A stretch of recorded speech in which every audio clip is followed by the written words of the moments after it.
આજે છેલ્લા 2.5 મહિનાથી જે જેલમાં હતા એવા લોકનાયક ધારાસભ્ય ભાઈ ચેતરભાઈ વસાવાને માનનીય હાઈકોર્ટે જામીન આપ્યા છે.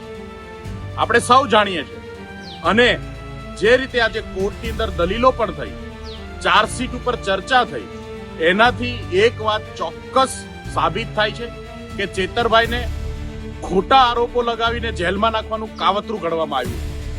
ચાર્જશીટની અંદર જે સરકારી અધિકારીઓની ઉપસ્થિતિ હતી એ સરકારી અધિકારીઓએ પણ કબૂલ્યું છે કે ચેતરભાઈ સાથે એવી કોઈ ગાળાગાળી વાળી કે એવી કોઈ ઘટના ઘટી નથી. એમના સ્ટેટમેન્ટમાં છે.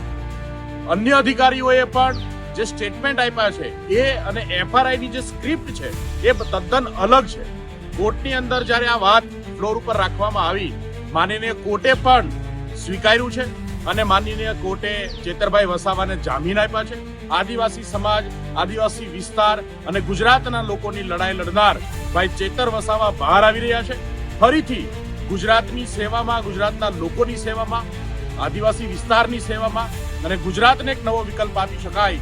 ગુજરાતમાં સદંતર જે સત્તામાં બેઠેલા તાનાશાહો છે એને બદલી શકાય, એમને ઘરે બેસાડી શકાય, પરિવર્તન લાવી શકાય. એ લડાઈ આજથી ચેતરભાઈ ફરીથી શરૂ કરવાના છે. ચેતરભાઈનું ભવ્ય સ્વાગત સાથે આગામી દિવસોમાં આમ આદમી પાર્ટી જે છે એ આગામી દિવસોમાં ઘર ઘર સુધી જઈ અને ભાજપની તાનાશાહી સામે લડશે અને અમને વિશ્વાસ છે કે આ જે લડાઈ છે એ લડાઈમાં ગુજરાતના લોકોનું સમર્થન મળશે, ગુજરાતની અંદર પરિવર્તન આવશે. જય હિન્દ, જય ભારત.